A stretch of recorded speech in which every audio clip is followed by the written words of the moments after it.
The pickup truck hit the guardrail hard enough to shear sparks into the black Texas night, and for a second, nobody inside the vehicle breathed. Then the passenger door flew open, and a man stumbled out into the gravel shoulder of Highway 83, coughing and gripping his ribs like something inside him had cracked. "Jesus, Tyler," he gasped, looking back into the cab. "You trying to kill us?" Inside the truck, Tyler Maddox sat frozen behind the wheel. His hands were still clenched around it. Blood from a cut above his eyebrow slid down the side of his face and dripped onto the steering column. The headlights carved pale cones across empty farmland. No other cars.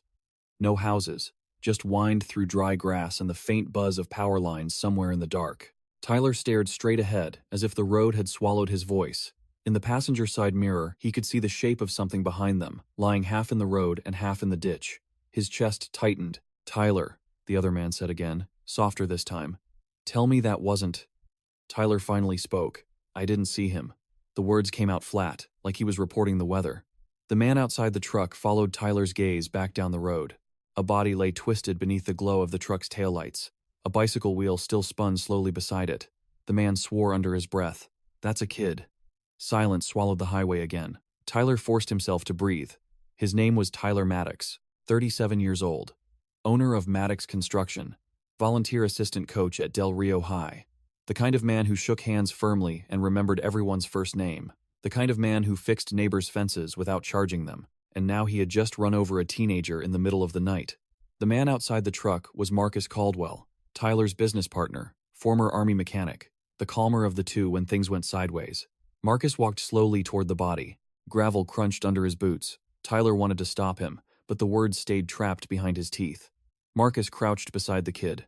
He reached out, then hesitated. The wind lifted the edge of the boy's hoodie. Finally, Marcus pressed 2 fingers to the boy's neck. He stayed like that for several seconds. When he stood back up, the look on his face told Tyler everything. "He's gone." Tyler's stomach twisted. A high ringing filled his ears. "No," he whispered. Marcus looked back at the truck. "Tyler." Tyler shook his head violently. "No, no. That's not, I didn't. He just came out of nowhere." Marcus walked back slowly. The truck engine still idled. Tyler noticed his foot was shaking on the brake pedal. "We need to call 911, Marcus said. Tyler's eyes darted toward the body again. The bicycle, the boy's sneakers, white soles stained dark. Something snapped inside Tyler's chest. "If we call," he said hoarsely, "they'll test me." Marcus frowned. "Test you for what?" Tyler didn't answer immediately. Marcus's expression changed. "Tyler." Tyler finally turned his head. "I had 2 beers at the bar." Marcus stared at him. The air between them thickened. "2 beers?" Marcus repeated slowly. Tyler swallowed. "Maybe 3. Marcus rubbed his face hard. "You said you were fine to drive." "I was." "You hit a kid, Tyler." Tyler slammed his palm against the wheel. "I know that." The sound echoed across the empty road. They both froze again. Somewhere in the distance, a dog barked once. Then silence returned. Marcus lowered his voice. "Okay, listen to me. We're not thinking straight. We call it in. Now." Tyler's gaze drifted to the road again. His mind was racing. DUI. Vehicular manslaughter. Prison. His company collapsing. His mother sitting alone in church hearing whispers. The high school kids he coached looking at him like a monster. His chest tightened. "Marcus," he said quietly, "my life is over." Marcus didn't respond right away. He followed Tyler's stare toward the body. The boy looked small, lying there in the dark. Just a kid riding his bike down a farm road. Marcus exhaled slowly. "Tyler," he said finally, "there's no version of this where someone's life isn't already over." Tyler squeezed his eyes shut. The wind rocked the truck slightly. The bicycle wheel had stopped spinning now. Marcus spoke again, lower. "Unless we leave." Tyler's eyes opened. Slowly. "What?" Marcus didn't look at him. "There's nobody around. No cameras out here. That kid didn't have lights on the bike." Tyler felt the ground tilt beneath him. "You're saying we run?" Marcus finally turned his head. "I'm saying if they test you tonight, you're done. And if you're done, the business is done. 12 guys lose their jobs. Your mom loses the house you bought her. Everything collapses." Tyler stared at him like he didn't recognize him anymore. "That's a kid back there." Marcus's voice hardened. "And he's already dead." The words landed like a hammer. Tyler's breathing grew shallow. Marcus stepped closer to the truck window. "You think prison fixes this? You think his family feels better because you sit in a cell?" Tyler didn't answer. His mind was spiraling. Marcus lowered his voice again. "Look at me." Tyler forced himself to. "You leave now," Marcus said quietly, "and nobody ever knows." Tyler's heartbeat pounded in his ears. He looked back down the road one more time. The shape in the headlights seemed smaller now. Fragile. Real. A sudden image flashed through his mind. A mother waiting up for her son. The clock ticking past midnight. A porch light glowing. Tyler's throat tightened. "We can't just—" Marcus interrupted. "Tyler." Their eyes locked. Marcus spoke slowly. "If we stay, you go to prison." Tyler didn't respond. The wind pushed dust across the highway. Somewhere far away, an engine hummed faintly. A car, maybe. Coming down the road eventually. Time was shrinking. Tyler's hands trembled on the wheel. His entire life seemed to hang in the dark space between two breaths. Finally, he whispered, "Help me move the bike." Marcus closed his eyes briefly. Not in relief. In resignation. He walked back toward the body. Tyler watched him through the rearview mirror. Marcus lifted the bicycle and dragged it into the ditch. Then he crouched beside the boy again for a moment. Tyler couldn't see his face from here, only the still shape of his shoulders. When Marcus returned to the truck, his boots were dusty. He climbed into the passenger seat. The cab smelled like engine oil and adrenaline. Neither man spoke for several seconds. Finally, Marcus said quietly, "Drive." Tyler hesitated one last moment. Then he pressed the gas. The truck pulled away from the guardrail and rolled forward into the empty night. The headlights swept across the road where the boy had been lying. And then, the darkness swallowed everything behind them. 20 miles away, in a small house near the edge of Del Rio, a woman named Elena Ruiz sat at the kitchen table staring at her phone.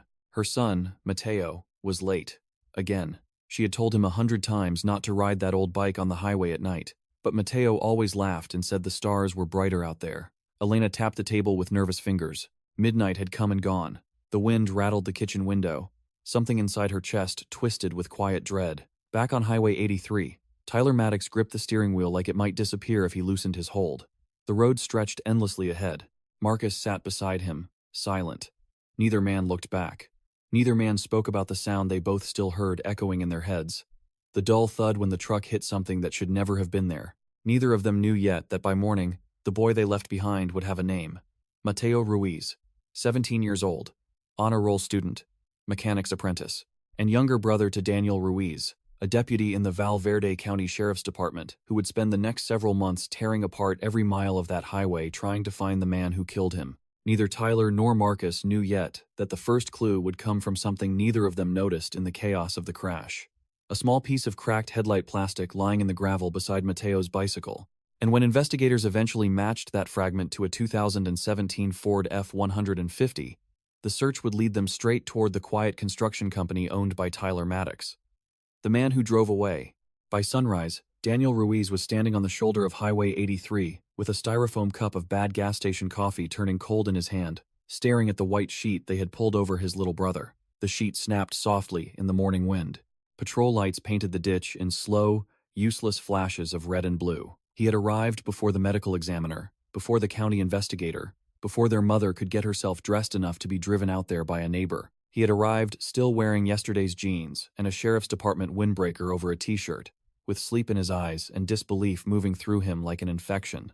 He kept expecting Mateo to sit up and complain about the cold, or grin and tell him this had all been some stupid, cruel joke. But Mateo stayed still under the sheet, and the bicycle lay bent in the weeds like it had been folded by a giant hand. "Danny." The voice came from behind him. Sheriff Wayne Booker, gray mustache, tired face, 40 years in county law enforcement, approached with careful steps, as if grief might be contagious if he got too close. "You don't need to be here for this." Daniel didn't take his eyes off the sheet. "I do." Booker paused. "Okay." Daniel crouched near the bicycle and set the coffee down on the pavement. The front wheel was mangled. The handlebars were twisted at a wrong angle. Mateo had painted part of the frame black with cheap spray paint last summer and left a thumbprint in the finish near the chain. Daniel stared at that thumbprint for longer than made sense. It suddenly seemed like the most precious thing in the world. Behind him, deputies moved in low voices. A photographer knelt and took pictures from several angles. Daniel's gaze shifted to the edge of the road, and something small caught the light. "Hold up," he said. He reached down and picked a shard of clear red plastic from the gravel. Not from the bike, too thick. He turned it between his fingers. Booker stepped closer. "What have you got?" Daniel stood slowly. "Headlight or taillight fragment." He looked at the ditch, then the road, then the long, empty stretch of highway beyond. A different kind of cold moved into him now, sharper than grief. He didn't just get hit. Booker watched his face. Daniel. Daniel closed his fist around the plastic. Somebody left him here. Booker said nothing. He didn't need to. They both knew what the fragment meant. No skid marks worth a damn. No call from a driver in distress. No attempt to help. Somebody had struck a 17-year-old kid on a bike and disappeared into the dark. Daniel swallowed hard. Grief had been a wave. This was steel. "Find me that truck," he said. Booker held his gaze for a second, then nodded once. "We will." At 7:30 that morning, Tyler Maddox was in the shower with the water so hot it made his skin burn, trying to scrub away a sound. It stayed anyway. The impact, the brief lift in the front end, the horrible final thump under the chassis. He braced both palms against the tile wall and bowed his head. Behind the bathroom door, his phone kept buzzing on the counter. News alerts, calls, texts. Marcus had sent 4 messages between 2 and 6 in the morning. "Don't answer anything yet. Keep your story straight. You hit a deer last night if anybody asks. We need to talk before work." Tyler squeezed his eyes shut. He could still see the bicycle in the road. He could still hear Marcus saying, "He's already dead." When he finally shut off the water, the silence in the house felt louder than the highway had. He wrapped a towel around his waist and looked at it. The cut above his eyebrow had dried into a dark line. His face looked older than it had yesterday. He picked up his phone. 12 missed calls. 3 from his mother, 2 from Marcus, 1 from his ex-wife, Jenna, which made no sense until he saw the local news link she had texted after it. "Hit and run on Highway 83 leaves local teen dead." He stared at the headline until the letters blurred. Then his phone rang again. "Mom," Tyler answered. "Hey." His voice cracked on the single syllable. "Tyler," his mother said, breathless. "Did you see the news?" He closed his eyes. "No. It was Elena Ruiz's boy, Mateo, that sweet kid from St. Luke's youth fundraiser. Lord have mercy." She took a shaking breath. "You remember him, right? Dark hair, quiet, always helped stack chairs after pancake breakfast." Tyler's hand tightened around the phone. He remembered. Not from church. From the hardware store 3 weeks ago. Mateo carrying PVC pipe twice his height, smiling politely when Tyler held the door. "Yeah," Tyler said, barely audible. "I remember. People are saying the driver left him there." Tyler sat on the closed toilet lid because his knees suddenly felt loose. "Mom, I gotta call you back." "Are you okay?" she asked. "You sound strange." "I'm fine, just tired." She paused, unconvinced. "Come by later if you can. I'm making pot roast." "And Tyler?" "Yeah. Whoever did this, God sees him." After the call ended, Tyler sat motionless in the bathroom, while those words settled over him like wet cement. God sees him. He wanted to throw the phone through the mirror. Instead, he got dressed and drove to the job site on the edge of town where Maddox Construction was pouring the foundation for a new dental office. He had washed the truck before dawn at a self-service bay outside city limits, spraying mud and blood and guilt down a concrete drain until his quarters ran out. The front passenger side headlight was cracked. He had told himself maybe no one would notice. The lie felt thinner by the hour. Marcus was already at the site when Tyler arrived. He stood near a stack of rebar with a hard hat in one hand and coffee in the other, watching the crew unload forms. Outwardly, everything looked normal. Men joking, diesel engine rumbling, radios on, sun climbing. Tyler parked behind the equipment trailer where the damaged headlight wouldn't be obvious from the road. Marcus walked over immediately. "You talked to anybody?" Tyler shook his head. "My mom. What'd you say?" "Nothing." Marcus studied his face. "You look like hell." Tyler laughed once without humor. "Didn't sleep great after we left a dead kid in a ditch." Marcus glanced toward the workers. "Keep your voice down." "Why?" "Think the truth gets louder if I say it out loud?" Marcus stepped closer. "I think you need to hold it together." Tyler's chest was already tightening. His name was Mateo. Marcus's face changed only slightly, but Tyler saw the flicker there. He had read it too. He knew now the body had a family, a mother, a brother, a kitchen table it should have returned to. "Don't," Marcus said quietly. "Don't do that to yourself." Tyler stared at him. "Do what? Admit he was real?" Marcus set his coffee on the trailer hitch. "Listen to me. They don't have us. They found a body on a dark road. That's what they have." Tyler rubbed at the cut above his eye. "They found plastic." Marcus went still. "What?" Tyler swallowed. "News said investigators recovered vehicle debris." Marcus's eyes sharpened. Could mean anything. Could mean my truck. Marcus grabbed Tyler lightly by the elbow. and steered him farther behind the trailer, out of earshot. Then we fixed the truck today. We say you clipped a deer on your way home from Laredo. Nobody can prove otherwise. Tyler yanked his arm free. I'm not doing this. You already did it, Marcus snapped, low and fierce. The words hung between them. Tyler looked away first. Beyond the sight fence, traffic moved along the frontage road, life continuing. People buying breakfast tacos, taking kids to school, complaining about gas prices. Mateo Ruiz was dead, and concrete still got poured. What if his family sees me? Tyler asked, and for the first time that morning his voice sounded like something inside him had broken. Marcus's expression softened a notch. Then you act like everybody else, shocked, angry, sad. Tyler stared at him. How are you this calm? Marcus didn't answer immediately. He picked up his coffee, then set it back down without drinking, because panic gets people caught. So that's all this is to you? Marcus looked at him then.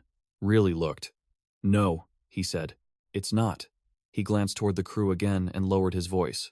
You think I slept? You think I'm fine? I got a daughter the same age. Tyler's anger faltered. Marcus continued, jaw tight.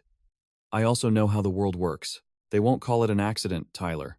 They'll call you a drunk rich contractor who killed a Latino kid and left him there. That becomes your whole life in one sentence. Tyler flinched because it was ugly and also true enough to hurt. You want to go confess, Marcus said. Then do it. But don't pretend that makes anybody whole. Before Tyler could answer, one of the workers, a heavy-set finisher named Luis, jogged over with a clipboard. Boss, concrete plant says they're running 30 minutes late. He stopped when he noticed the tension in their faces. Everything okay? Tyler forced his expression into something workable. Yeah, just go over the poor schedule with Manny. Luis nodded slowly and went back toward the forms. Tyler watched him go. Luis knew the Ruiz family. Half the crew did. In a town this size, everyone's grief had a root to everybody else. You see? Tyler said. This thing is everywhere already. Marcus checked his watch. Then keep your head down. But keeping his head down became impossible an hour later when a sheriff's department SUV rolled onto the job site in a cloud of pale dust. Every muscle in Tyler's body locked. Daniel Ruiz stepped out wearing his uniform and mirrored sunglasses. He looked older than Tyler remembered, harder around the mouth. But the resemblance to Mateo was there now that Tyler knew where to look. Same nose, same dark eyes, hidden at the moment behind mirrored lenses, same stubborn jaw. Tyler's vision narrowed. Jesus, he whispered. Marcus saw him and muttered, act normal. Daniel walked toward them with a small evidence bag in one hand. Booker climbed out of the passenger side but stayed back near the SUV, letting Daniel take the lead. Tyler suddenly understood this wasn't official procedure so much as something personal wearing the shape of official procedure. Daniel stopped a few feet away. His gaze moved from Tyler to Marcus and back again. Morning, he said. His voice was controlled, almost flat. Tyler tried to answer, and nearly failed. Morning, deputy. Daniel held up the evidence bag. Inside was the shard of plastic. We're checking local body shops, dealerships, fleet owners, construction companies, anybody running pickups that match the fragment.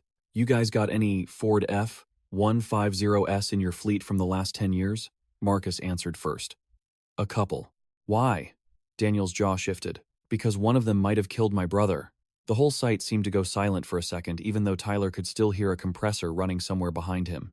He forced himself to breathe. We can show you the trucks, Marcus said. Daniel turned his head slightly toward Tyler. Appreciate that. Tyler felt sweat gather under his collar despite the morning breeze.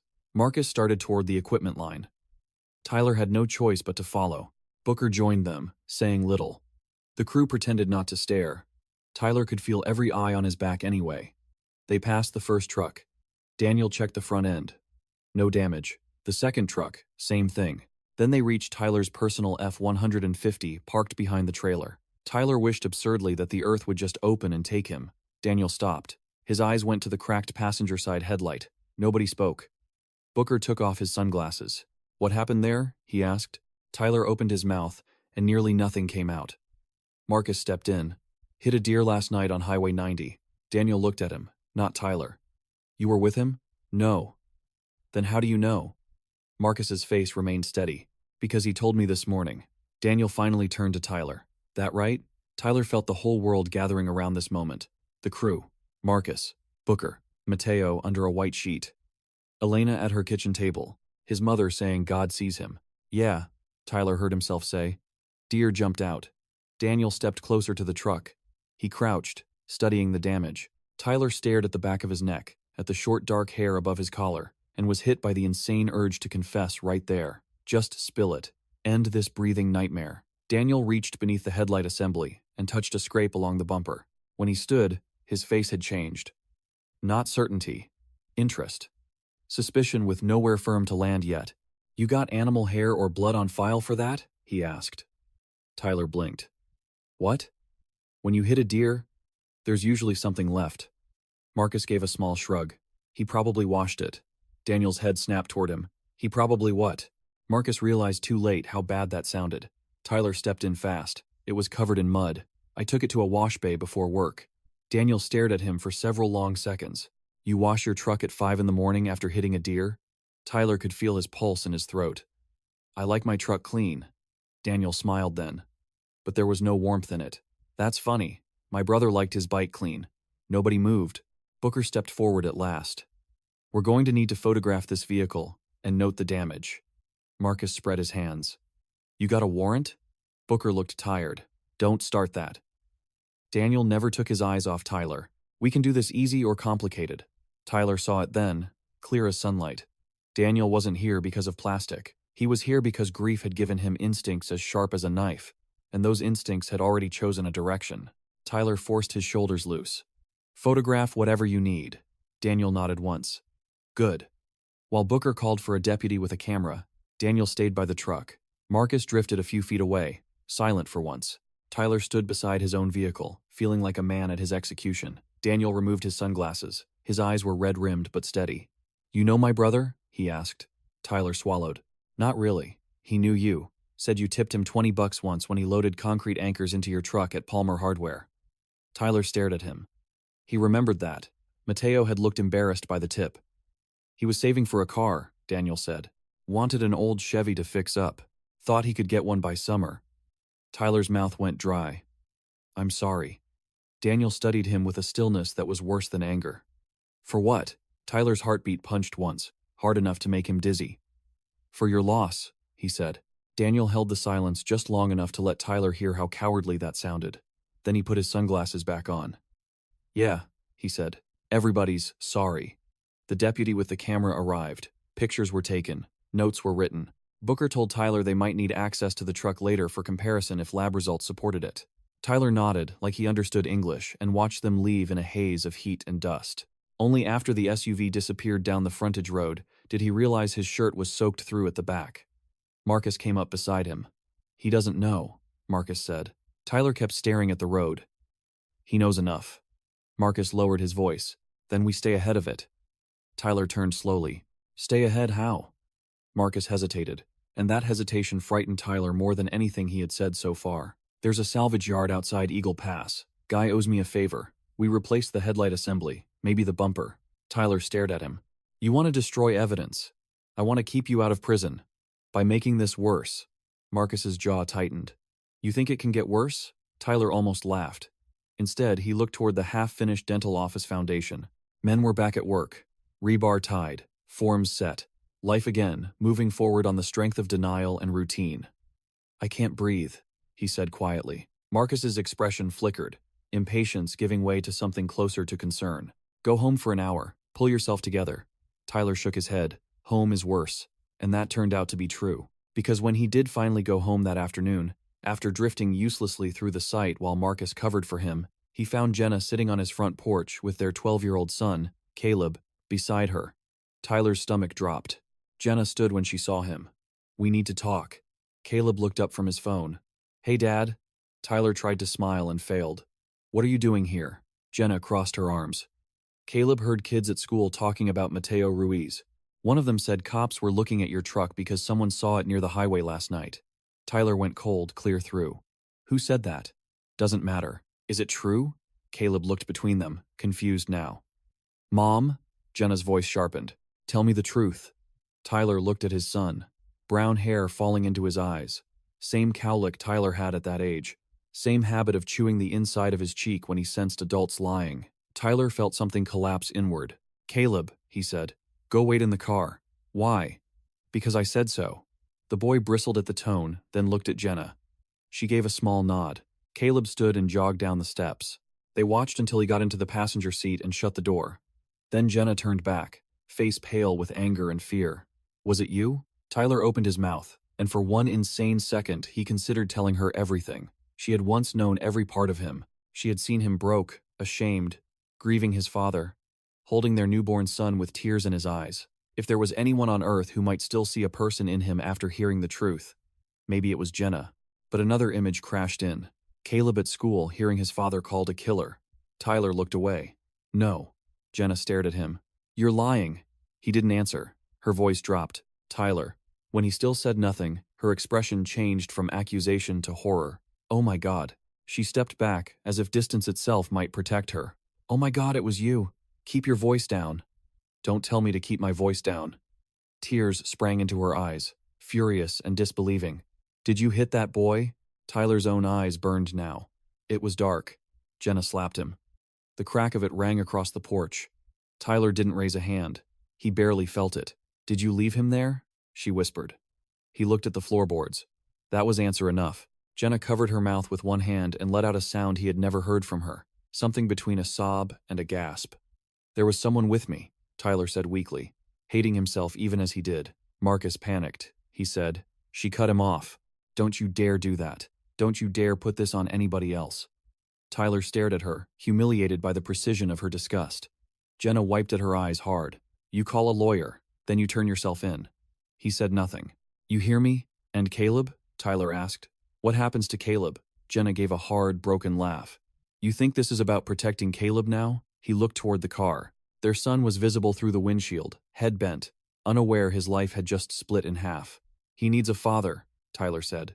Jenna's expression went still. He needed one last night. She turned and walked to the steps. Halfway down, she stopped without facing him. I won't tell him.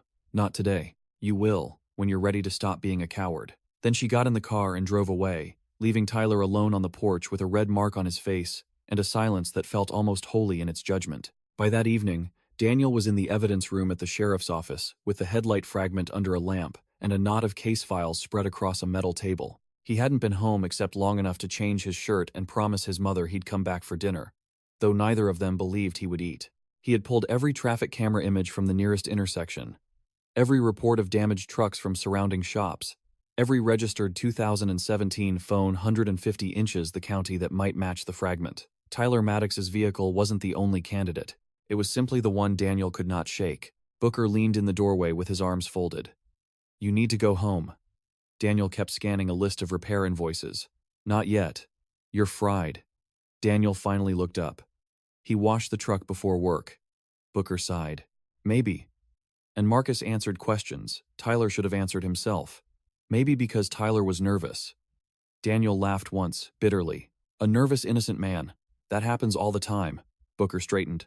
You cannot solve this by wanting it to be him. Daniel stood, sudden and sharp.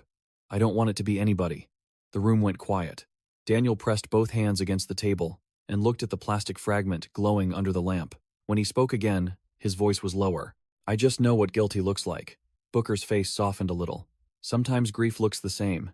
Daniel knew that. He also knew his instincts had kept him alive in places far meaner than Valverde County. He had spent 4 years in San Antonio homicide before coming home to help care for his mother after their father died. He knew the smell of fear. Tyler Maddox smelled like fear. Get me search authority for that truck, Daniel said. Booker hesitated. On what probable cause? Daniel looked at him. You're the sheriff. Be creative. Booker gave him a long, disappointed stare. Go home, he repeated. Then he walked away. Daniel sat back down, exhausted and furious. On the table beside the fragment lay Mateo's phone, recovered from the ditch with a cracked screen and dirt in the charging port. Tech had managed to pull partial location history and the last few texts. One from Elena. You coming home? One. From Mateo to a friend. On the way. Another from an unknown number sent earlier that evening. You still got that photo? Daniel picked up the printout. He had noticed it before, but grief had crowded out curiosity. Now curiosity pushed back. What photo? He turned the page and checked the contact extraction. The number wasn't saved. No reply from Mateo in the recovered thread. Possibly deleted. Possibly unsent because of the crash. Daniel frowned. It might be nothing. Teenagers and their endless low-grade secrets. Or it might be the first thread leading somewhere unexpected.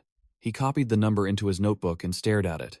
Outside the evidence room, the station hummed with ordinary business. Drunk and disorderly paperwork, custody issue and processing, somebody laughing too loudly near dispatch. Daniel looked at Mateo's phone again and felt a fresh, clean edge of anger cut through the fog. Whoever had left his brother on that road had not just taken a life. They had interrupted everything unfinished in it.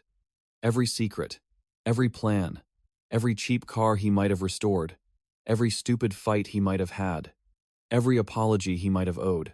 Daniel slipped the notebook into his pocket and stood. If the truck route stalled, he would follow the phone. He would follow anything. Because somewhere between the highway, the cracked headlight, and that unknown text, the truth had already started moving. Because somewhere between the highway, the cracked headlight, and that unknown text, the truth had already started moving. Tyler did not sleep that night either. He sat in the dark living room with every lamp off, the television muted, and listened to trucks groan past on the county road behind his house until the sounds began to blur together into one long mechanical moan. Around 1 a.m, he got up, went to the garage, and stood in front of his F-150 with the overhead bulb casting a weak yellow circle on the concrete. The cracked headlight seemed brighter in the dark, like damage had its own glow. Marcus had texted twice after sunset. Need an answer tonight. Salvage yard opens at 8. Don't freeze now.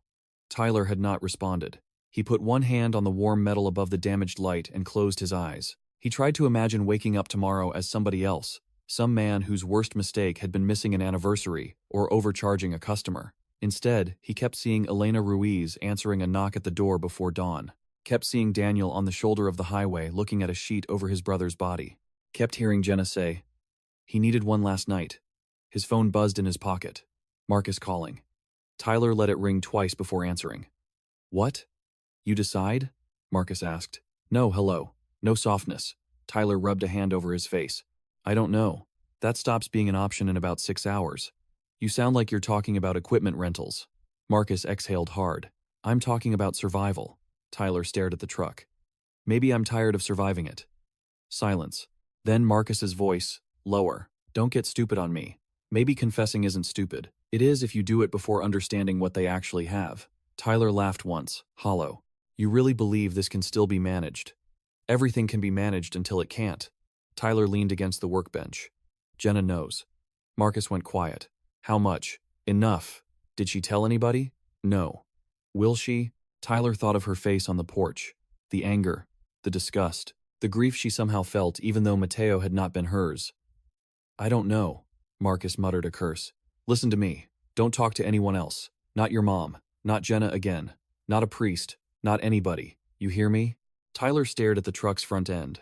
"You ever think maybe we already crossed the part where advice matters?" Marcus's tone sharpened. 8 a.m., Eagle Pass Salvage. Be there. Then he hung up. Tyler lowered the phone slowly. Advice mattered.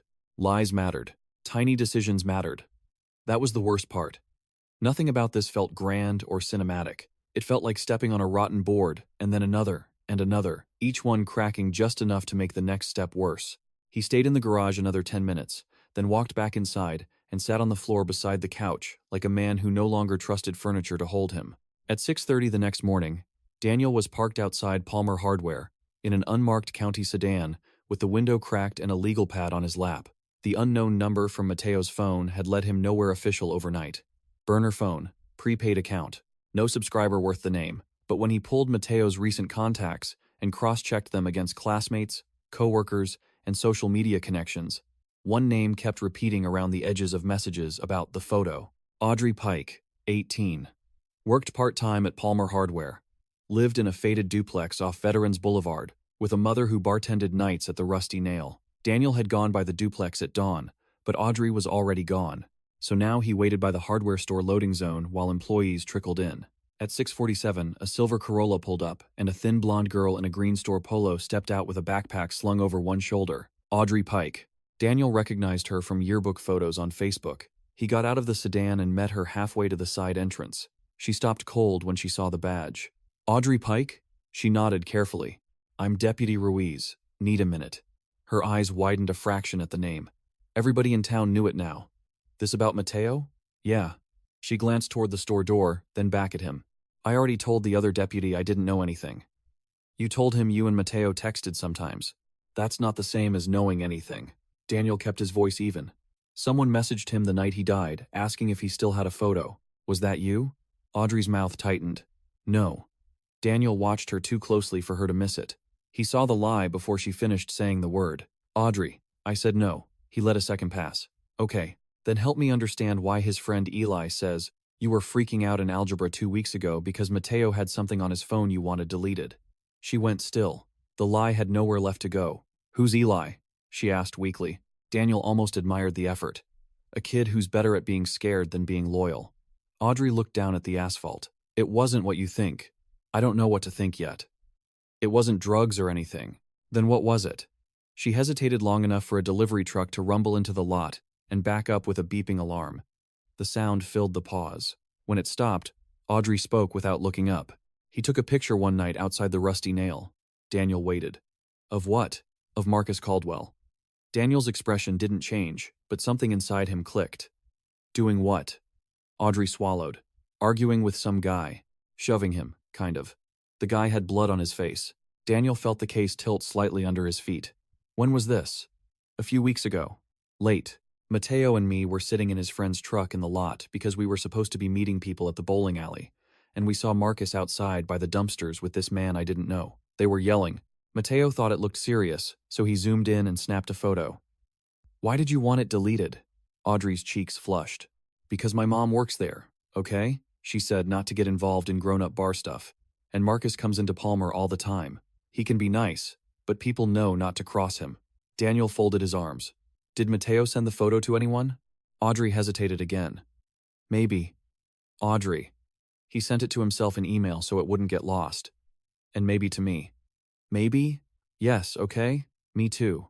Daniel took a slow breath. Did Marcus know Mateo had it? Audrey nodded once. I think so. Why? Because 3 days later, Marcus came into Palmer and saw Mateo stocking washers in aisle 9. He asked him, kind of joking, if he was still doing paparazzi work. Mateo laughed like he didn't know what he meant, but after Marcus left, he looked weird, shaken. Daniel kept his face still, but every instinct in him sharpened. Did Mateo ever say what was in the photo besides Marcus and a bleeding man? No. He just said sometimes adults act like high schoolers with trucks. Did he say who the other man was? No.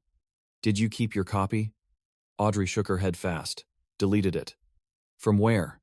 Phone. Messages. Everything. Can I check? She looked offended. Seriously? Seriously. Audrey wavered, then handed him her phone. Daniel spent 2 minutes scrolling. No photo and messages, no email, no obvious backup, but deleted did not mean gone. Tech could look later if needed. He handed it back. If you remember anything else, call me. Audrey stared at him. You think Marcus had something to do with Mateo getting hit? Daniel looked toward the store, then back at her. I think your friend is dead, and I'm done assuming things are unrelated. He left her standing by the loading dock with her face gone pale. By 8:15, Tyler was in the parking lot of a junk-strewn salvage yard outside Eagle Pass, under a sky already turning white with heat. Rusted fenders leaned against chain-link fence. Windshields glinted from piles of stripped vehicles. A dog slept beneath a gutted Chevy Suburban. Marcus stood near a corrugated metal office, talking to a thick-necked man in grease-stained overalls. When Tyler pulled in, Marcus walked over and yanked open the passenger door before Tyler had even killed the engine. Took you long enough. Tyler kept both hands on the wheel. I shouldn't be here. You are here. Marcus looked around the yard, then lowered his voice. Luis over there found a matching assembly. Cash only, no paperwork. Tyler stared at him. You already set it up. Because unlike you, I understand deadlines. Tyler got out slowly. The morning heat hit him like a wall. This is insane. Marcus's mouth hardened. No. Getting sentimental halfway through covering a crime is insane. Tyler flinched at the word crime. Marcus saw it and pressed on. Call it whatever helps you sleep. Accident, tragedy, mistake. But if you're going to confess, do it after you talk to a lawyer, not before.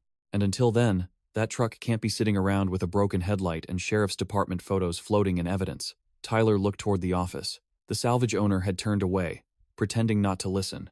Every part of this scene felt cheap and ugly, the kind of place where bad men convinced themselves they were practical. You know what Daniel said to me yesterday? Tyler asked. Marcus frowned. Why do I care? He said, my brother liked his bike clean. Marcus shifted, impatient. Tyler. He looked right at me. Tyler's voice thinned with exhaustion. like some part of him already knew. Marcus stepped closer. He's grieving. Grieving people see patterns in dust. What if he's not wrong? Marcus stared at him a long moment. Then, quietly, he is not the one you need to worry about today. Tyler looked up. Then who? Marcus's answer came too fast. Everybody else. Tyler felt that catch, somewhere deep. He studied Marcus's face. There were dark half-circles beneath his eyes. His beard was a little overgrown. He looked strained, yes, but there was something else under it. Not just fear. Pressure. What happened outside the Rusty Nail? Tyler asked. Marcus went very still. What? A few weeks ago. You and some guy behind the bar. Mateo took a picture. For the first time since the night on Highway 83, Marcus looked genuinely startled, then angry. Who told you that? Answer me. Marcus glanced toward the salvage office, then back. It was nothing. You sure about that? A drunk idiot, talking trash. With blood on his face? He fell. Tyler laughed bitterly. Everybody falls around us, huh? Marcus grabbed Tyler's upper arm hard. Watch yourself. Tyler yanked free. No, you watch yourself. I've been sitting in hell for 2 days because I listened to you, and now I find out you had some kind of problem with Mateo before he died? Marcus's jaw worked. For a second, Tyler thought he might hit him. Instead, Marcus leaned in and spoke through his teeth. I did not kill that boy. I didn't say you did. You're thinking it. Tyler held his stare. The salvage yard around them seemed to recede. Dog breathing under the Suburban. Metal clicking in the wind. A radio playing norteño music from inside the office. Marcus straightened first. The guy behind the Rusty Nail was a subcontractor named Owen Trask. He was drunk, he mouthed off, he swung at me, I put him down. End of story. Tyler didn't move. Why would Mateo matter? Because kids with phones matter when they catch grown men doing stupid things. Owen threatened to sue me.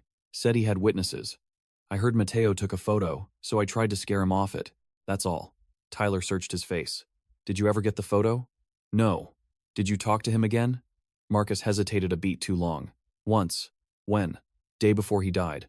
I saw him at Palmer and asked if he still had it. He said no. Tyler's mouth went dry. And you believed him? Marcus didn't answer.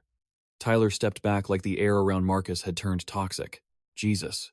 Marcus rubbed both hands over his face now, suddenly looking less in control than before. It wasn't some vendetta, Tyler. I wasn't hunting a kid.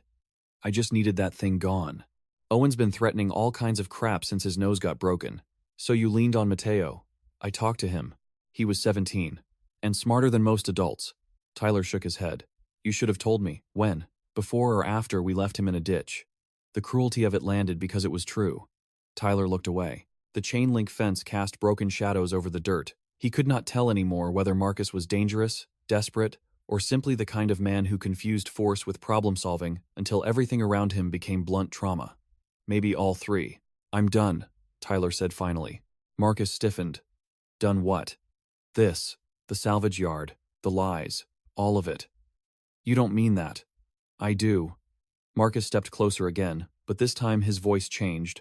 Not anger. Pleading, or the nearest version Marcus Caldwell could manage. Tyler, if you blow this up now, it takes me down too. Tyler stared at him. There it was. Not loyalty. Exposure. You helped me leave, Tyler said. You were in the truck. Because I panicked. Exactly. Marcus spread his hands. Then don't make 2 panics in a row. Tyler looked at the truck, then at the replacement headlight assembly sitting on an oil drum by the office. A neat solution waiting to become evidence of another crime. He reached into his pocket, pulled out his keys, and tossed them onto the dirt at Marcus's feet. If you want to keep burying it, you do it. Marcus stared down at the keys like they might bite him. What are you doing? Going home. To call the cops? Tyler gave a tired, terrible half-smile. I don't know yet. Then he turned and started walking toward the road. Tyler. He kept walking. Tyler. Marcus's voice cracked across the yard. Tyler did not turn around. He made it to the frontage road before Marcus's pickup came roaring alongside him in a spray of dust. Marcus slammed on the brakes and leaned across the passenger seat. Get in. Tyler kept walking. Marcus drove ahead 10 yards, stopped again, and got out. Don't do this dramatic crap with me. Tyler faced him at last. Heat shimmered off the pavement. You should have let me call 911. Marcus laughed once, disgusted and desperate. There it is. The holy version of yourself. 2 days late. Tyler's face hardened. Maybe. Still later than never. And when you tell them, what? Exactly. That your trustworthy partner talked you into it? You think I'm going to nod along? Tyler said nothing. Marcus saw it. You'll put it all on me if you have to. No, you will, if it saves your kid from thinking you're pure evil. Tyler's chest tightened because again, Marcus had found the softest flesh and pressed a thumb into it. Don't talk about my son. Then think about him. Marcus moved closer, dropping his voice. Caleb visits you every other weekend. He looks at you like you hung the moon. You confess now. He loses his father to a courtroom, prison, headlines. For what? So Daniel Ruiz can feel righteous for 6 minutes? Tyler stared at him, breathing hard. This is about more than feeling righteous. No, it's about who gets to keep living afterward. Tyler's reply came before he could stop it. Mateo doesn't. The words emptied the space between them.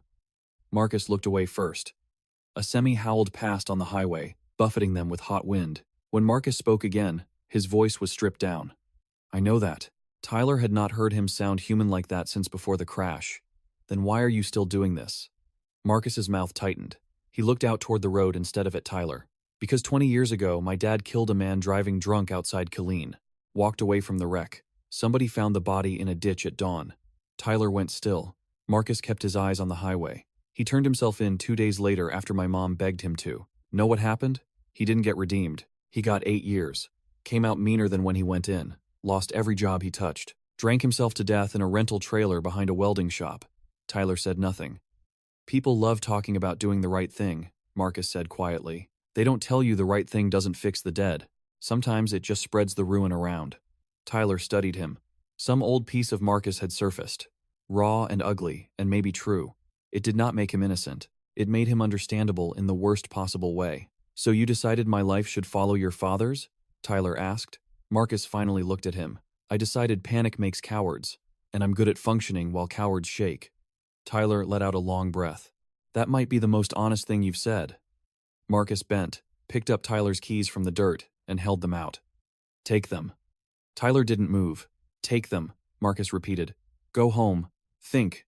But do not go to the sheriff's office until we both talk to a lawyer. Tyler took the keys. Not agreement. Just gravity. Marcus stepped back. You owe me that much. Tyler looked at the keys in his palm. The metal was hot from the sun. I don't know what I owe anybody anymore. Then he got into his truck and drove away without the replacement part. Marcus stood in the road dust, watching him go, and for the first time, Tyler wondered if Marcus was beginning to understand that control, once cracked, never fit together quite the same.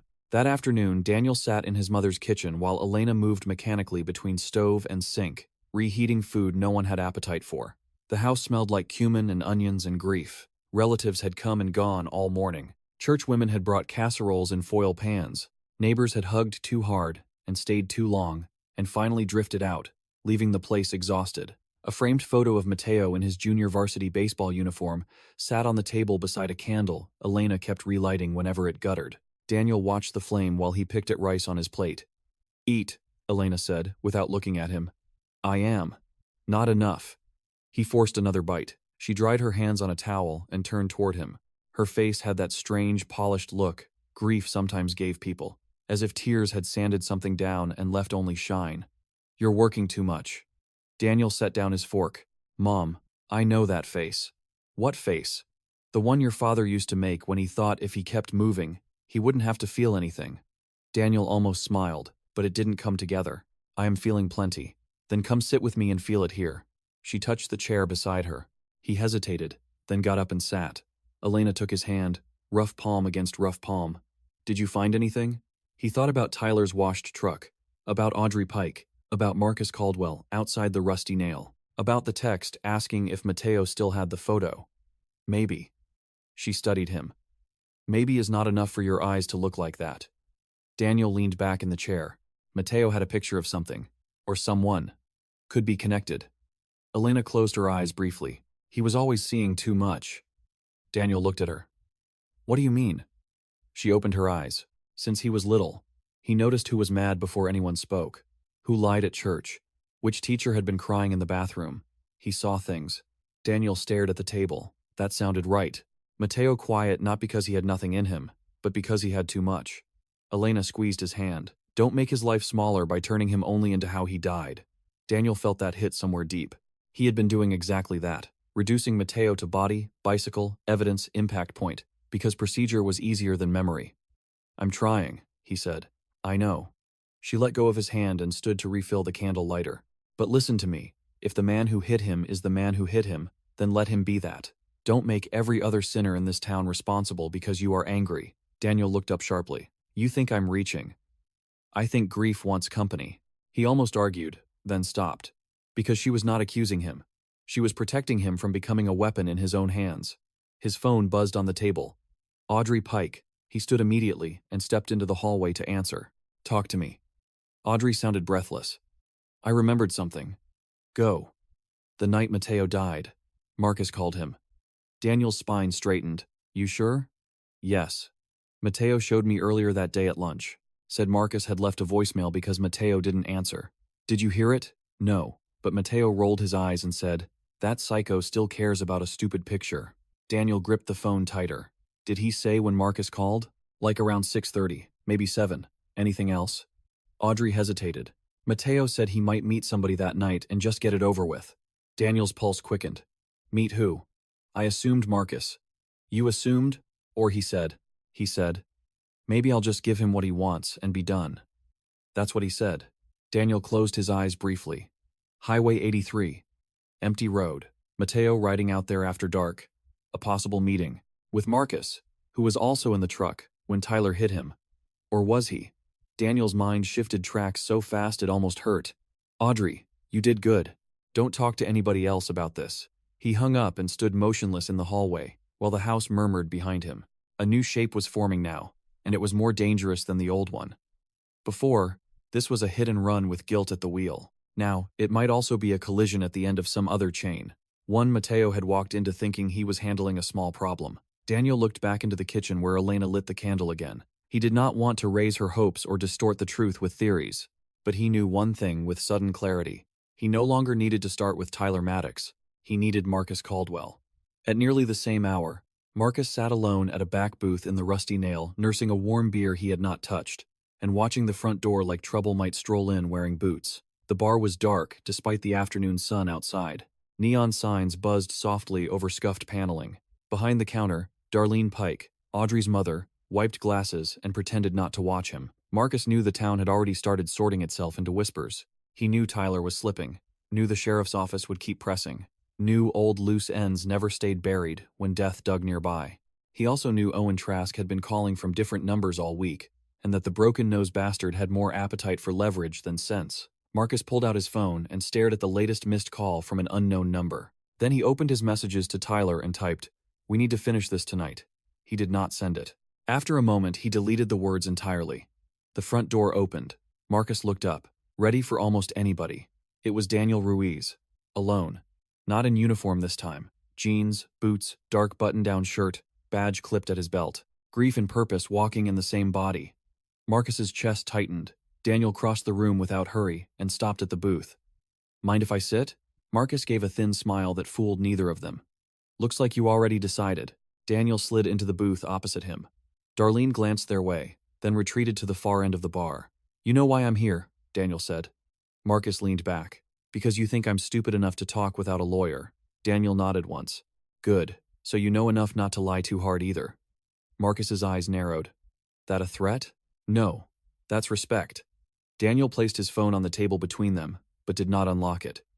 "You called my brother the night he died." Marcus's face stayed still. "Did I?" "You tell me." Marcus shrugged. "I call a lot of people." Daniel watched him. "You were worried about a photo." "A beat. Small, but real." Marcus recovered fast. "This town's full of photos." Daniel leaned forward slightly. "I know about Owen Trask. I know Mateo saw you two behind this bar. I know you asked him more than once if he still had the picture. What I don't know yet is whether you went out to meet him on Highway 83 before Tyler hit him, or whether you were already in the truck because the whole thing started with you." Marcus smiled again, but this time it came out mean. "That's cute. You got all that from teenagers and gossip." Daniel held his stare. "I got it from pressure. Pressure makes people remember." Marcus reached for the beer, then changed his mind. "You got anything real?" Daniel sat back. "Not enough. Yet." Marcus nodded, like that answered something. "Then here's something real. Your brother was alive when Tyler hit him." Daniel's expression did not change, but the air between them did. Marcus went on quietly. I know because I saw him move. Daniel's jaw tightened. And you still left him there. Marcus's gaze flicked away for the first time. Yeah. No defense. No spin. Just the ugliest fact in the room. Daniel absorbed it like a blow. When he spoke, his voice was lower. Were you meeting him? Marcus didn't answer. Daniel waited. Finally, Marcus said, No. Were you trying to get that photo? I said no. Daniel studied him. But you were in the truck. Yes. Why were you on Highway 83? Marcus hesitated. Driving. Daniel almost smiled at the weakness of it. You had no business out there. Marcus leaned forward now, irritation cutting through restraint. And you had no business losing a brother.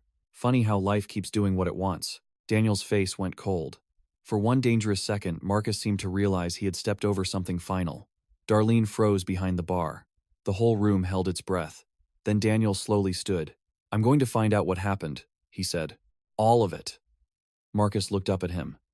Maybe you should ask why your brother was riding out there in the first place. Daniel's eyes sharpened. Maybe I will. He turned and walked out without another word. Marcus remained in the booth, staring at the door long after it swung shut. He had wanted to rattle Daniel, maybe redirect him, maybe buy time. Instead, he had just confirmed the center of the nightmare and widened its edges. Darlene came over with the check Marcus had not requested and set it down without meeting his eyes. You should go, she said. Marcus looked at her. Why? You scared of me now? Darlene finally met his gaze. No.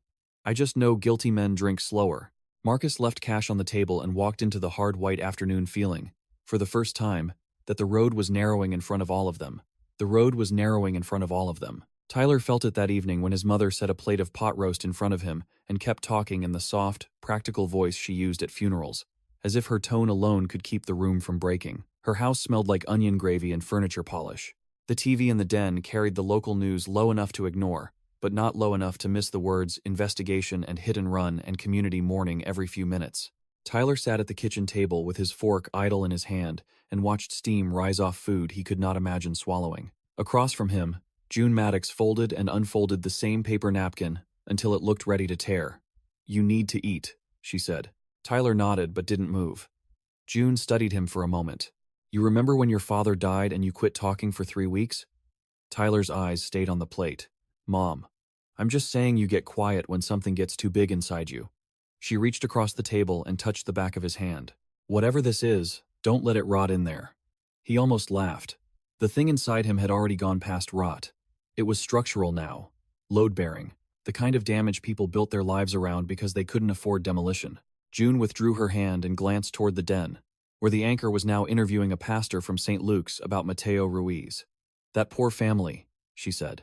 Elena sang in the Christmas choir the year you fixed their roof for free. Did you know that? Tyler did know. He remembered Elena bringing lemonade out in a plastic pitcher, while Mateo stood below handing shingles up the ladder without being asked. He remembered thinking the boy had a steadiness to him, not flashy, reliable, someone people would lean on later in life. The memory hit him so hard, he finally picked up the fork just to have something in his hand. Tyler. He looked up.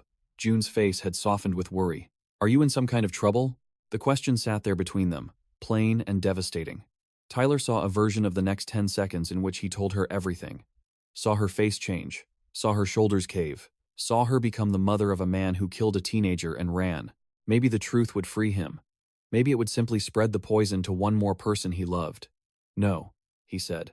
June held his eyes a beat, longer than comfort allowed. Then why do you look like you're waiting for something terrible? Tyler looked back down at the plate. Maybe because something terrible already happened. In the sheriff's department parking lot, Daniel stood beside Booker's truck under the sodium lights and listened while the older man told him to slow down in the patient, aggravated tone of someone who had repeated himself all day. You've got a witness who says Marcus pressured Mateo over a photo. That matters. You've got Marcus admitting Mateo was alive after the collision. That matters too. But it still doesn't give you enough to drag him in on murder conspiracy or whatever your head's building. Daniel leaned against his sedan and looked out across the lot. I know, Booker snorted softly. Do you? Because the way you've been moving, I'm not sure. Daniel rubbed at the back of his neck. He was tired all the way into his bones, but fatigue had sharpened rather than dulled him. He could feel pieces nearing each other even if they had not locked yet. Mateo got a call from Marcus. Audrey says he planned to meet somebody that night. Marcus admits he was in the truck when Tyler hit him, and now Tyler's already got enough fear on him to smell from across a room. Booker watched him. Fear is not evidence. No, Daniel said. But pressure is. Booker took off his hat and slapped it against his thigh once. Then you build it clean. No cowboy garbage. No cornering people alone in bars and hoping grief does your job for you. Daniel looked at him. You're right. Booker seemed almost more annoyed by the agreement than he would have been by a fight. Damn right I am. He put the hat back on. Tomorrow morning, I'll get a judge to sign for a more thorough forensic inspection on Maddox's truck. We'll pull cell tower records for Marcus and Tyler. We'll put tech on finding whether that photo still exists anywhere. Email drafts, cloud backups, deleted caches, whatever. And you will get at least 4 hours of sleep before you start acting like a detective instead of a bullet. Daniel gave a humorless smile. That the official order. It is, if you want me not to bench you. Booker started toward his truck, then paused. And Daniel? Yeah. Booker looked at him with something close to pity. If this thing opens wider than a hit and run, don't start wanting it to explain your brother. Dead boys are still just boys, even when there's a bigger story around them. Daniel stood in the parking lot a while after Booker left. The station lights hummed overhead. Somewhere in town, a train horn sounded long and low. He knew what Booker meant. He knew the temptation of conspiracy. A bigger plot made pain feel less random, but randomness was often the truest cruelty. A kid could die because he noticed the wrong thing, kept the wrong photo, trusted the wrong adult, and rode down the wrong road. No grand design required. Daniel got into his sedan and drove not home but out toward Highway 83 again. He parked on the shoulder near the small wooden cross someone had already planted at the spot. Fake flowers flapped in the night breeze. The ditch was dark now, ordinary, emptied of process and tape and flashing lights. He stood there in the warm dark, trying to picture the final minutes. Mateo on his bike, maybe nervous, maybe annoyed, maybe telling himself he'd hand over a stupid photo and be done with whatever tension Marcus had stirred up. Maybe never even meeting Marcus at all. Maybe just riding home. Headlights behind him. Impact. Daniel looked down the highway until the black swallowed everything. What were you doing out here? He asked aloud, as if the road might answer. It didn't, but a thought moved through him with clean, unwelcome precision.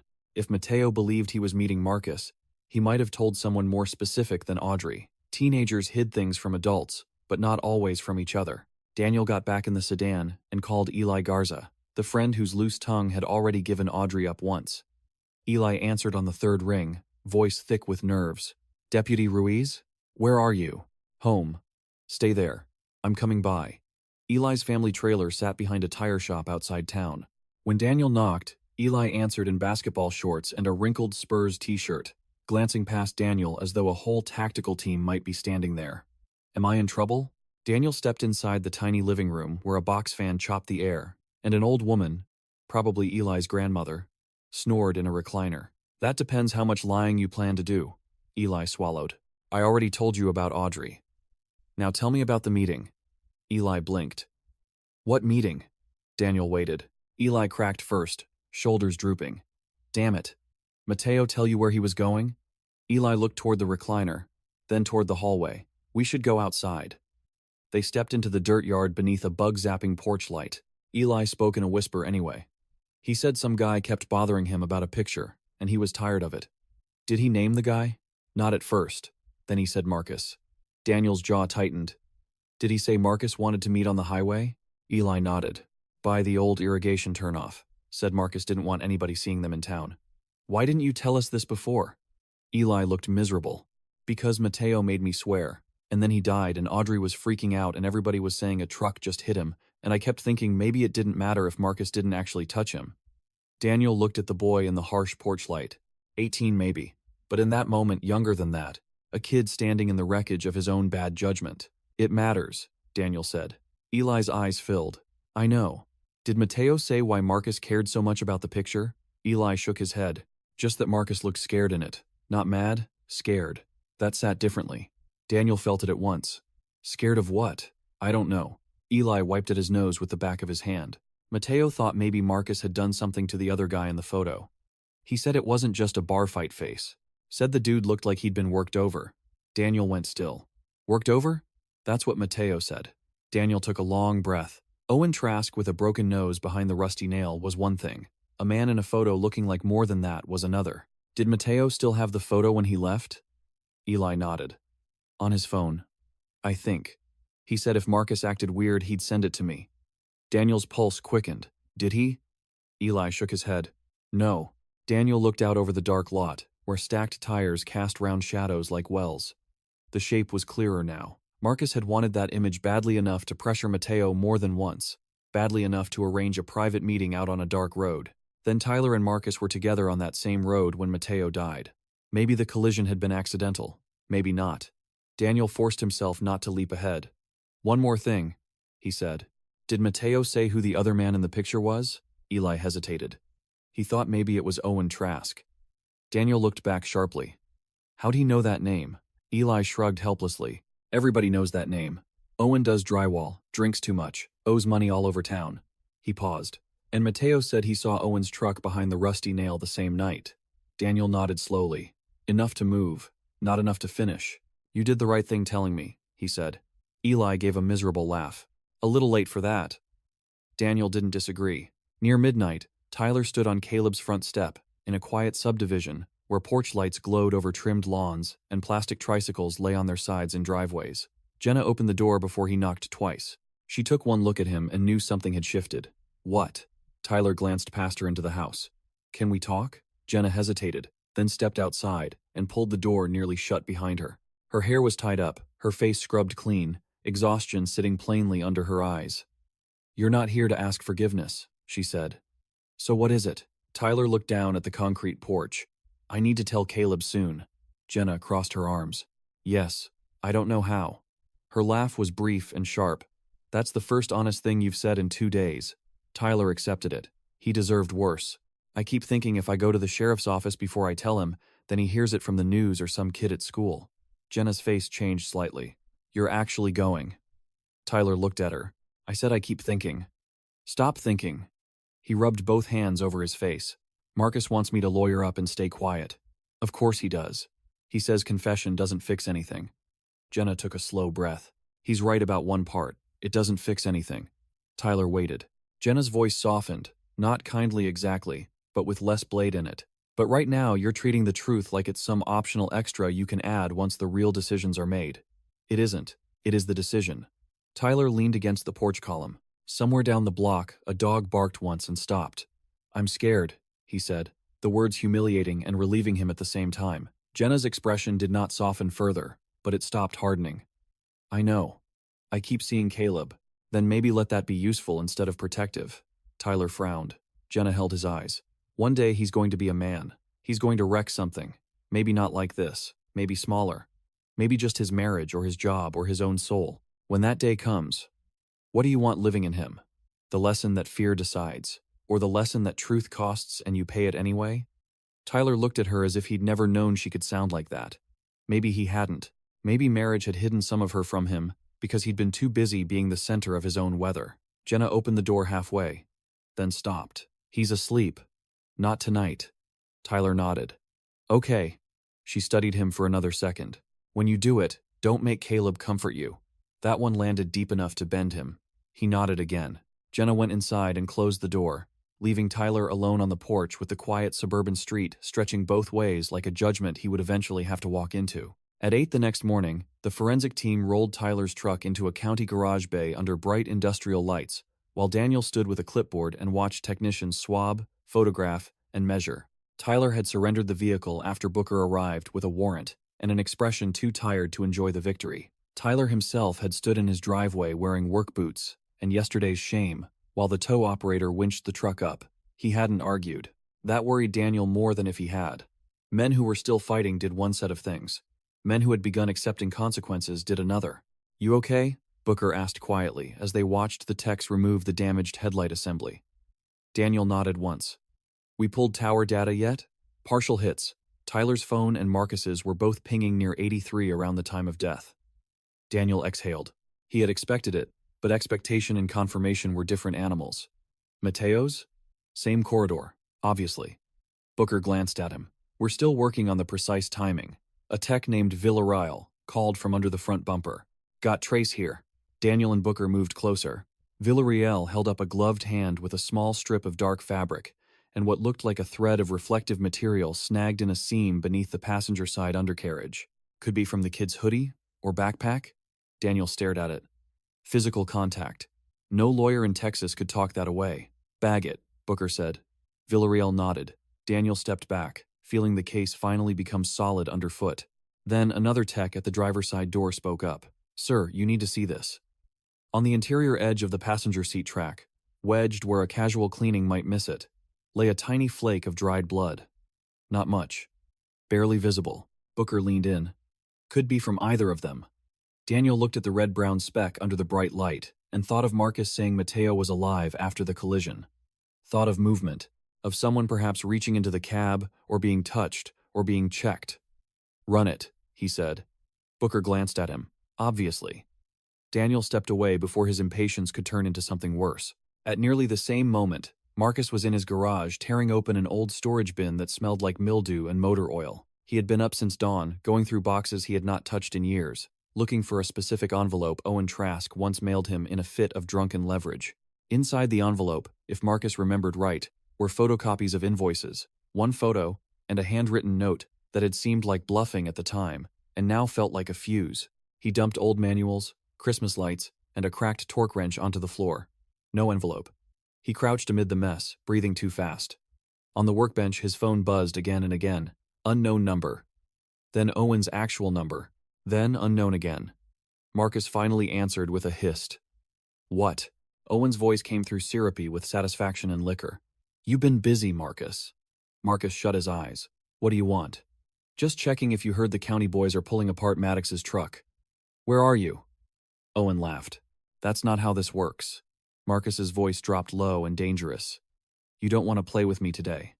Sure I do, because today you can't afford to swing. Marcus looked toward the garage window, suddenly certain every passing car was law enforcement. Say what you called to say. I heard that little Ruiz kid had a photo, Owen said. I heard he died before he could make much use of it. Shame. Marcus gripped the phone harder.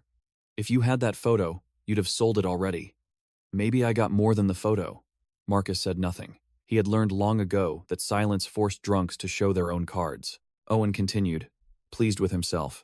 Maybe I got reason to think you were scared because of what happened before the bar fight. Maybe I got reason to think that kid wasn't your first problem. Marcus's mouth went dry. Bluff or not, Owen had wandered too near old ground. You're drunk. That doesn't make me wrong. Marcus looked around the garage, at the split life laid out in junk piles and tools, and felt something ugly and practical settle inside him. What do you want, Owen? 10 grand. Marcus laughed once despite himself. For a story you can't prove? For my silence while you figure out whether Maddox flips.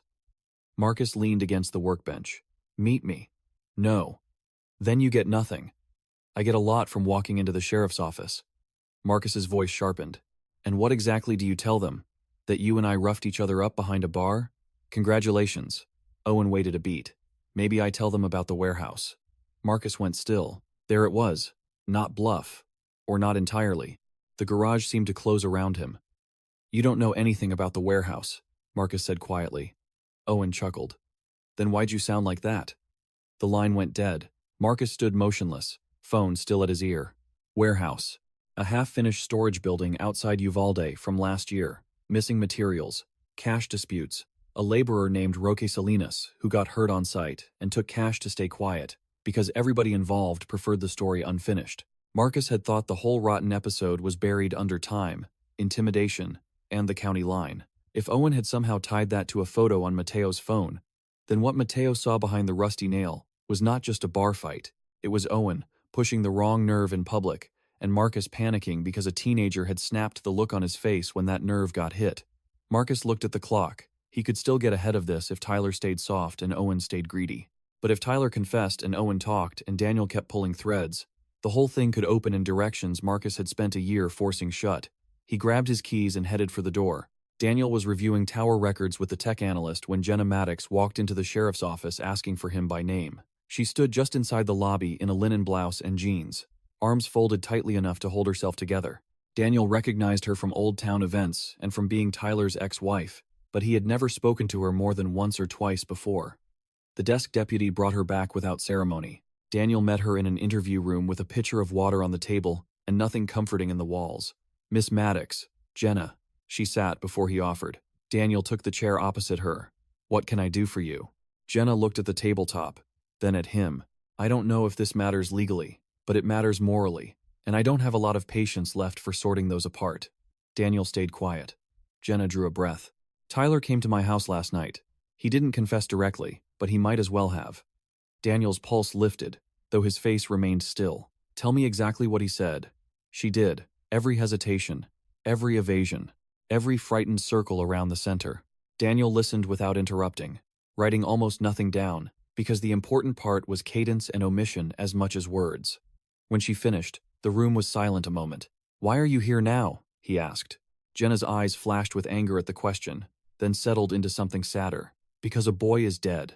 Because my son is 12 and I'm trying to keep one man's cowardice from becoming another man's inheritance. Because I don't think Tyler is going to walk himself in unless the ground gives out under him. Daniel nodded once. Thank you. Jenna leaned back, exhausted by the simple act of being useful against someone she had once loved. Is it him? Daniel thought of the trace fabric. The tower hits. Marcus in the passenger seat. Tyler washing the truck at dawn. Yes, he said. Then, because honesty mattered in rooms like this too, he added, but I think there's more around it than just the collision. Jenna looked at him sharply. More? Daniel hesitated. He did not want to drag her into theory, yet she deserved enough truth to understand the weather coming. Marcus Caldwell may have been pressuring Mateo before the crash. Over a photo. Jenna frowned.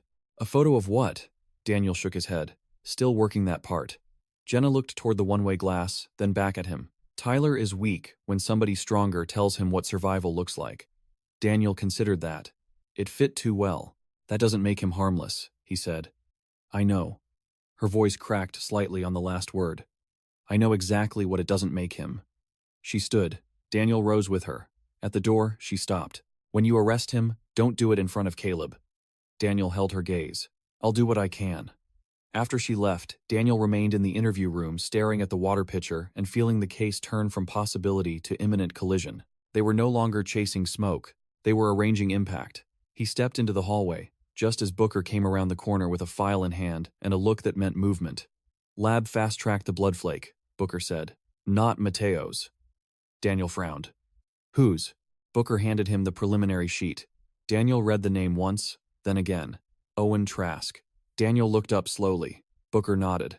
Now you see why I came fast. Daniel felt every thread tighten at once.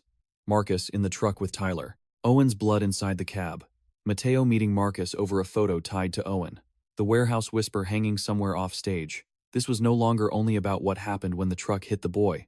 It was about what had already happened before the truck ever reached that road, and who had been trying to outrun it ever since. Daniel closed the file and looked toward the front doors of the station, where noon light burned through the glass. We're close, he said. Booker's face stayed grave. Then don't rush the cuffs before we know where to put them. We're close, he said. Booker's face stayed grave. Then don't rush the cuffs before we know where to put them. Daniel barely had time to nod before dispatch stuck a head into the hallway and called his name with enough urgency to change the air. Deputy, we got a report from County Roads. Possible vehicle fire off Farm Route 19, near the abandoned gravel pit. Daniel turned. What kind of vehicle? Pickup truck. Witness says a man left on foot before the fire spread. Booker and Daniel looked at each other once. No need to say Marcus. Maybe not Marcus, but close enough to move. 10 minutes later, they were bouncing down a rutted service road in Booker's SUV with siren off and dust lifting behind them in pale curtains. Heat shimmered above the hood. Daniel drove because his hands needed a job. Booker was on the radio coordinating fire and backup. The gravel pit came into view through mesquite scrub, a scooped-out wound in the earth half filled with stagnant rainwater and tires dumped years ago. On the near edge of the pit, flames licked out of the engine bay of a dark pickup while volunteer firefighters dragged a hose line toward it. Daniel braked hard and was out before the SUV fully settled. The burning truck was Marcus's. He knew it from the dent above the rear wheel well, and the Maddox construction sticker half peeled from the bumper. A county roads worker in an orange vest pointed shakily toward the tree line. Guy jumped out right before it really caught. Went that way. Daniel was already moving. Booker! Go! Booker shouted. Units are coming around the east side. Daniel sprinted into the scrub, boots slipping on loose gravel and cactus litter. Heat from the burning truck pressed against his back. Ahead, brush snapped once, then again. He followed the sound down a dry wash and up toward a fence line where old barbed wire sagged between cedar posts. Marcus Caldwell was 30 yards ahead, cutting across an open patch toward the frontage road beyond. Daniel shouted, "Sheriff's Department, stop!" Marcus glanced back once and kept running. Daniel pushed harder. Grief had kept him hollow all week, but rage gave the hollow place shape. He hit the fence 2 seconds after Marcus, vaulted the sagging wire less cleanly, and tore his sleeve. Marcus stumbled at the embankment beyond, regained footing, and made for a drainage culvert. Daniel closed the distance enough to see his face now, sweat-streaked and frightened in a way Marcus had hidden from everyone else. "Marcus!" Marcus risked another glance back, and that was enough. His boot caught in the broken concrete lip of the culvert, and he went down hard on one knee. Daniel hit him a second later. They slammed into the dirt together, rolled once, and stopped against the culvert wall. Marcus drove an elbow backward into Daniel's ribs. Daniel grunted, shifted, and pinned his wrist. Marcus bucked hard. "Get off me," Daniel answered by wrenching his arm higher and forcing him flat. "Hands behind your back. You got nothing. I got enough." Marcus twisted again, then froze when Daniel jammed a knee into the middle of his spine. For 2 breaths, neither man moved except to suck air. Then Marcus laughed once, bitter and breathless, into the dirt. "This is not how Tyler handles it." Daniel snapped a cuff onto one wrist. "That's because Tyler's finally running out of other people." He pulled Marcus's second arm back and locked the cuff. Sirens rose faintly on the frontage road. Marcus turned his face enough to spit dust and blood from a split lip. "You think this makes you feel better?" Daniel hauled him upright. "No." Marcus looked at him then. Really looked, and saw the truth of that. The fire crew had nearly killed the blaze by the time they walked Marcus back to the road. Smoke hung thick and bitter in the noon heat. Booker met them beside the SUV, took one look at Marcus's wrists, and said only, "Attempting to destroy evidence. Good start." Marcus gave a tired smile. "Try obstruction. Maybe reckless burning." Booker nodded toward the smoking truck. "Depends what we pull out of the frame." Daniel stood a few feet away, breathing hard, watching Marcus watch the fire die. There was something almost mournful in Marcus's face now, as if the truck burning had been less a tactic than an admission. At the station, they put Marcus in interview 2 and let him sit. Daniel watched through the glass, while Tex inventoried what little remained in the truck cab: burn patterns, melted plastic, a partially scorched storage bin in the back seat. Booker came up beside him holding a clear evidence bag with a warped phone inside. "Found under the passenger seat. Fire didn't get it all the way." Daniel looked at the bag. "Marcus's? Probably. Could be a burner. Tex working it." Daniel nodded. The room beyond the glass held Marcus like a bad thought. He sat forward, elbows on knees, staring at the table. No lawyer requested yet. No performance either. Just compression. Daniel knew that shape. It meant a man counting doors and finding fewer than before. "Tyler's here," Jenna had told them an hour earlier by phone. "He left my house saying he couldn't keep living like this." Booker had immediately put a deputy outside Tyler's home, and another at June Maddox's. No sign yet. Daniel could feel the case converging faster now, all its moral knots dragging behind the legal ones. He opened the interview room door and stepped inside. Marcus looked up. That was quick. Daniel sat across from him without opening a file. "Why'd you burn the truck?" Marcus's mouth twitched. "You know why. Say it." Marcus leaned back in the chair. "Because there was stuff in it I didn't want you seeing. Like Owen Trask's blood?" "That hit. Small, but enough," Daniel continued. "Like the storage bin in the back. Like whatever phone you thought fire could erase." Marcus looked toward the one-way glass. "Booker in there?" "Yep."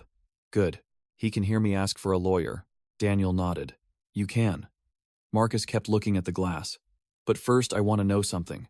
Daniel waited. "Tyler talk yet?" Daniel said nothing. Marcus smiled without humor. "That means yes, or maybe. Same difference." He rubbed the cuff chain against the edge of the table. "He was never built for this." "No," Daniel said. "He wasn't." Marcus finally looked back at him. "You know the worst part?" Daniel didn't answer. "He thinks the worst thing he did was leave your brother there." Daniel felt his whole body sharpen. "What does that mean?" Marcus held his gaze. "Ask Owen about the warehouse." Daniel leaned forward slightly. "You tell me." Marcus looked down at his hands. When he spoke again, the bravado had thinned. "Last year outside Uvalde, your brother's photo caught something from the wrong angle, wrong time, but close enough. Owen used to haul materials for one of our subcontractors. He started stealing off-site. Tools, copper, diesel. Small until it wasn't. One night, a laborer named Roque caught him loading up. Owen panicked. I got called because it was my crew and my contract. I went out there to stop a fight." He paused. "Roque got hurt." Daniel's voice stayed flat. "How?" Marcus's jaw moved once. He fell. Daniel didn't blink. That line's getting old. Marcus gave a small shrug. Maybe because people keep falling around me. He stared at the table again. He hit a steel brace on the way down. Broke ribs, busted his face, needed a hospital. Owen wanted to leave him there. I didn't. We took him to a clinic in Crystal City, paid cash, then paid him more to keep quiet. Because if OSHA got wind of an undocumented laborer injured on a site full of stolen materials, that whole project would have gone nuclear. And did he keep quiet? Mostly. Drifted off to San Antonio after. What's Owen got on you now? Marcus looked tired suddenly, older than his years. He kept copies of the cash withdrawal slips, photos of the site after, maybe more. He liked insurance. Daniel thought of Mateo's image outside the rusty nail. A teenager seeing just enough of Marcus's face in that moment to know he was looking at fear, not anger. So Owen brings up the warehouse during the bar fight. Mateo catches your expression. And suddenly, a kid with a phone becomes a problem. Marcus closed his eyes briefly. Yeah. Did you plan to meet Mateo that night? Yes. On Highway 83. Yes. To get the photo? Yes. Daniel, let the answers land. Did Tyler know any of this before the crash? Marcus opened his eyes. Not all of it. He knew there'd been trouble with Owen. He knew I wanted the picture gone. He didn't know about Roque. Why was he with you? Because I told him we needed to drive out and clear something up with a kid who had gotten the wrong idea. Daniel stared at him. A kid? Marcus flinched very slightly. Yeah, walk me through it. Marcus looked past Daniel for a second, into whatever dark road he had been carrying around. Mateo texted from a blocked number around 7:30, said he'd bring the phone, but only if I came alone. I didn't trust that. I told Tyler to drive with me and hang back if I needed him. We waited near the irrigation turnoff. Mateo never came to the turnout. Or maybe we missed him. We drove farther down looking. Tyler had been drinking before I picked him up. Not drunk, but enough that I should have taken the wheel. Daniel said nothing. Then we saw a bike in the headlights too late. Marcus swallowed. Tyler hit him. Hard. Silence settled. Daniel kept his breathing even. You said he was alive. He was. Marcus's voice went rough. For a little, he moved, tried to make a sound. Daniel felt his hands turn cold. Did you call for help? Marcus looked at him as if the answer itself were the punishment. No. Why? Because Tyler started saying he'd had beers, that his life was over, that Caleb would lose him, that prison would kill everything. And because when I looked at your brother, I saw the phone in his pocket. Daniel went still. Marcus continued, quieter now. I took it. The room seemed to constrict. You took his phone while he was dying. Marcus nodded once. Shame had finally entered the building. I thought if the photo was on it, I could stop one disaster while the other one was already happening.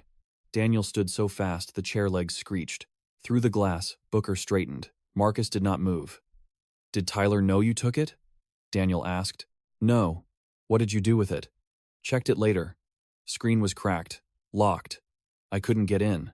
Kept it hidden. Daniel stared at him, breathing like he had run a mile uphill. This was the moment he had wanted and dreaded. Not just impact, not just flight, but desecration.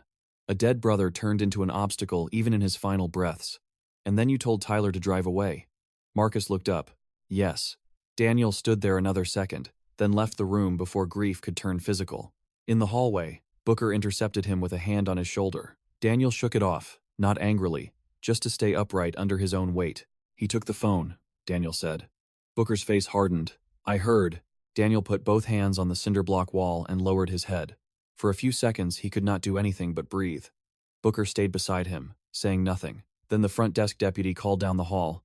Sheriff, Tyler Maddox is here. Daniel straightened. Tyler stood near Booking, not handcuffed, not escorted, just present in the strange blank way people looked when they had finally stepped into the place they had spent days avoiding. He wore jeans, a pale blue work shirt, and the same boots from the morning the truck was towed. He looked less like a contractor than like a scarecrow somebody had forgotten to finish. When he saw Daniel, his face changed in a way that was almost a confession by itself. I need to talk, Tyler said. Booker approached first. You can. You want a lawyer? Tyler looked at him, then at Daniel. Probably. That's not an answer, Booker said. Tyler swallowed. Then yes, but I still need to say what I came to say. Booker nodded to a deputy. Get him in an interview room. We'll do it right. They put Tyler in interview 1, with water he did not drink, and a phone to call an attorney he barely seemed able to remember the name of. Daniel watched from the hall. pulse still uneven from Marcus. After 10 minutes, Tyler's lawyer, a criminal defense guy from Del Rio named Frank Bell, answered by speakerphone and advised Tyler in concise, irritated bursts not to say one word until he arrived. Tyler listened, thanked him, hung up, and then asked for Daniel anyway. Booker looked at him through the glass, then at Daniel. "Your call." Daniel opened the door and went in alone. Tyler didn't look up at first. His hands were clasped so tightly on the table that the knuckles were white. "My lawyer says not to talk. He's right." Tyler nodded. "I know." Silence. Then he lifted his eyes. Was he alive? Daniel held his gaze. For a moment, he considered not answering. Then honesty won again, jagged and unhelpful. "Yes." Tyler closed his eyes. The air went out of him in a sound that was not quite a sob. Marcus said he was gone. Daniel watched him. "Did you believe him?" Tyler stared at the table. "I wanted to." Another silence. Tyler looked up again, eyes red now. "I hit him. I know that part. I know I left. But I didn't know Marcus took his phone. I didn't know he'd been meeting him over anything real. I thought it was just some dumb photo and Marcus leaning too hard on a kid because he's an idiot." Daniel's voice stayed measured, but each word felt like it had to pass through metal. "You still drove away?" Tyler nodded once. "Yes." "Why are you here?" Tyler looked at the mirrored wall. "Because my son looked at me this morning and asked why everyone at baseball practice got quiet when I walked up." His face folded slightly at the memory. He said, "Dad, did you do something?"